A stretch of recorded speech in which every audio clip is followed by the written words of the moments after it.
तो नमस्कार आप सभी का, आप सबका स्वागत है हमारे प्यारे से ब्रॉडकास्ट चैनल में। और आज हमारे साथ है नसीर साहब। तो सर कैसे हैं आप? मैं ठीक हूँ, आप बताएं आप कैसी हैं? मैं तो बिल्कुल ठीक हूँ सर। मैं भी ठीक हूँ। मैं थोड़ा सा अपने बिल में था, आज बहुत दिनों बाद बाहर आया हूँ तो थोड़ा नर्वस हूँ। वो तो होता है सर, सांपों को थोड़ी दिक्कत तो होती है गर्मी में। Shoot the question please. जी। तो मेरा आपसे पहला सवाल ये है, कुछ समय पहले आपने इंटरव्यू दिया था और उसमें आपने ये बयान दिया था कि आपको इंडिया में रहने से डर लगता है। तो क्या अभी भी आपको इंडिया में रहने से डर लगता है? मुझे हर उस चीज से डर लगता है जो मिस्टर मोदी द्वारा स्थापित होती है, ये उनकी पार्टी द्वारा संचालित होती है। मुझे उस चीज से डर, ये एक्सेप्टेबल नहीं है मैडम। आज हर आदमी मेरे जैसा सांप बिल से बाहर निकलने में डरता है। कहीं कोई लठ लेके उसके पीछे न, लठ बोल रहा हूं, लेके उसके पीछे ना पड़ जाए और सांप को मार ना दे। बहुत दिक्कत होती है हमें यहाँ पे रहने में। तो ऐसे तो सर मालदीव्स जब मोदी जी गए, मालदीव्स में तो उनकी भव्य स्वागत हुई, पोस्टर्स लगे थे रोड पे, नेशनल एंथम से उनकी स्वागत हुई थी। वहाँ के प्राइम मिनिस्टर खुद उनको स्वागत करने के लिए लेने आए थे एयरपोर्ट पे। तो उनको डर नहीं लगता क्या? सिर्फ आपको ही डर लगता है? भाई देखिए, बात ये मालदीव से अभी इंडिया का करार हो, इंडिया उनको 5,000 करोड़ दे रही है। अरे मुझे 5 करोड़ दे दो यार, मुझे कोई दिक्कत नहीं होगी। मैं मानता हूं ओवर एक्टिंग कर रहा हूं, लेकिन जब काम ही नहीं मिलेगा तो कुछ तो करूंगा। बात यह है। और अगर मैं अभी भी आपके चैनल के माध्यम से, आपके इस माइक के माध्यम से, आपके इस सुंदर से फेस के माध्यम से ये बोलना चाहता हूं कि भाई देखिए, बात यह है कि अगर मुझे 5 करोड़ रुपए, भाई ज़्यादा मत दे दीजिएगा, कहीं मैं खुशी के मारे ना मर जाऊं। तो वही है कि आप देखिए कि अगर मुझे 5 करोड़ रुपए मिल जाते हैं तो मैं बावले पिल्ले की तरह पागल हो जाऊंगा और मैं इंडिया छोड़ के कभी नहीं जाऊंगा। ये मेरा आपसे वादा है और ये मेरा वादा आपको एक्सेप्ट करना होगा, बाकी सब एक्सेप्टेबल नहीं है। तो जैसा कि हमने सुना है मोदी जी वहाँ जाके 5,000 करोड़ देने वाले हैं उनका हालात ठीक करने के लिए। तो इस पर आपको क्या कहना है उनके ये अच्छा सा एक्शन के बारे में? देखिए, मैं आपके माध्यम से थोड़ा सा क्योंकि काम मुझे भी चाहिए, पैसा मुझे भी चाहिए, और मेरे साथ दिक्कत ये है मोहतरम, क्या नाम क्या बताया आपने अपना? जी वैभवी। भवी, वाह वाह, क्या नाम है आपका? मैं भी जिंदगी में नाम, शोहरत, इज्जत, वैभव कमाना चाहता हूं, लेकिन नहीं कमा पाता। एक तो शक्ल इतनी सुंदर, मेरी तो फिर भी ठीक है, मेरे बच्चों को तो कोई डिस्कवरी वाला नहीं लेता। कहते हैं हमारे यहाँ बंदर और लंगूर हैं, आप अपने बच्चों को अपने घर में रखिए और इन्हें बंद करके रखिए। और एक ने तो मुझे यहाँ तक बोला कि सर आप इनके दिखाने के पैसे लिया कीजिए, 10-10 रुपए टिकट लीजिए और 5-5 रुपए तो आपके भी दे देंगे। तो मुझे वो डर है कि आगे मेरा और मेरी औलाद का फ्यूचर क्या होगा। इसीलिए मैं मिस्टर मोदी से गुजारिश करूंगा, जहां आपने 5,000 करोड़ मालदीव को दिए, कुछ हमें भी माल दीजिए ताकि हम अपना द्वीप बनाएं। That's it। खैर वैसे वैभवी इतनी इजीली तो किसी को मिलती नहीं है और ना वैभव मिलता है, तो उसके लिए तो मेहनत करनी पड़ेगी सर।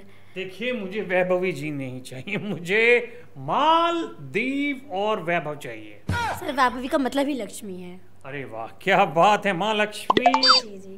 प्रणाम। तो मेरा आपसे दूसरा सवाल ये है कि जैसे कि ब्रिटेन वालों ने बोला है कि राहुल गांधी उनके, मैं समझ गया आप क्या कहना चाहती हैं। जी। कि आप राहुल गांधी के नाम से हर कोई अटकता है क्योंकि वो खुद अटकता है हमारा पप्पू, पर क्या करें।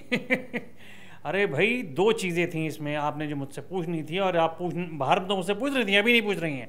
आपने मुझसे पूछा था कि मैं आपसे पूछूंगी। पहला सवाल ये कि जो ब्रिटेन है उसने जो फ्री ट्रेड है वो स्टार्ट कर दिया है कि आप कुछ भी चीज़ खरीद सकते हैं, कुछ भी चीज़ भारत बेच सकता है, और भारत में इंपोर्ट और यहाँ से एक्सपोर्ट जो भी होगा वो सब फ्री ऑफ कॉस्ट होगा, और भारत की मार्केट खुल जाएगी और उनको जहाँ कहीं भी वो दे रहे हैं वहाँ देना बंद कर देंगे तो भी कोई दिक्कत नहीं होगी, क्योंकि ब्रिटेन की मार्केट बहुत बड़ी है, बहुत विशाल है। लेकिन उसी तरफ दूसरा बयान आता है ब्रिटेन की ओर से कि राहुल गांधी जो है ब्रिटेन के नागरिक हैं, और मैंने कहा ये एक्सेप्टेबल नहीं है। और मुझसे पूछा कि भाई राहुल गांधी ब्रिटेन के, मैंने कहा ये वहां पे भी पैदा हो गया, यहाँ तो ढंग से हुआ नहीं जा रहा, इससे वहां पे भी पैदा हो गया। इटली में मतलब माता जी थी, ये ब्रिटेन, मतलब मेरे तो समझ में नहीं आता है कि मैं क्या करूं, बहुत दिक्कत है। तो आपको फ्री ट्रेड के बारे में क्या कहना है, जो टैरिफ हटाया है और फ्री ट्रेड हो रही है इंडिया और ब्रिटेन के बीच में? ये तो बहुत अच्छी बात है, इंडिया को बहुत अच्छे फ़ायदा होगा। मुझे कोई फ्री ट्रेड से कोई दिक्कत नहीं है, और आपने फंबल भी मारा है टायर समथिंग कुछ का, वो मुझे उससे कोई प्रॉब्लम नहीं है।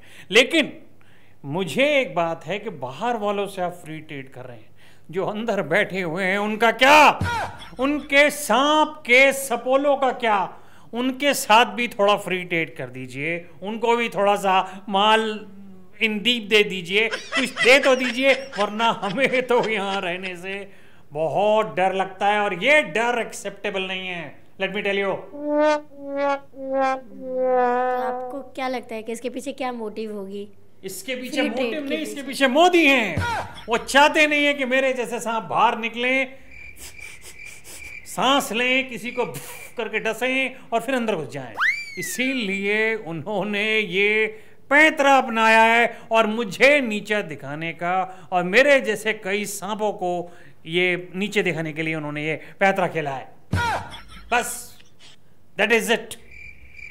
और मैं आपके चैनल के माध्यम से एक बात आज तो बात बड़े दिन बाद डायलॉग्स मिले हैं, तो मैं बोलूंगा जरूर कि ये पाप है, पाप का बाप है अगर कोई इस तरीके से करता है तो। हमारे राहुल बाबा निहायती पप्पू हैं। ये देवी जी हंस रहे हैं, लेकिन हम आपको बता रहे हैं निहायती पप्पू हैं, और वो ही रहेंगे। क्यों? क्योंकि वो खुद बोल चुके हैं कि मैं पप्पू हूं। गाना नहीं बनाए, लेकिन वो हैं। और एक बात और मैं बोलना चाहूंगा, पप्पू वो हैं, हम नहीं हैं। मोदी जी हमसे भी कुछ काम लीजिए, हमको भी कुछ काम दीजिए भाई। आप सिर्फ और सिर्फ अपने चेलों को काम देते जाएंगे। आज मेरे से ज्यादा काम रवि किशन के पास है। अमिताभ बच्चन जितना एक ऐड का लेते हैं, मैं पूरी फिल्म का ले लेता हूं, तब भी मुझे कोई नहीं लेता। तो आप बताइए, मैं रोऊं या अपने बिल में जाकर के सोऊं, क्या करूं? It's up to you. तो अपनी राय कमेंट्स में बताइएगा, और मैं ज़रूर गुजारिश करूँगी सोनू निगम जी से कि वो पप्पू जी के लिए गाना बनाए। तो आज के लिए बस इतना ही। Thank you, bye bye and God bless. Bye bye and God bless.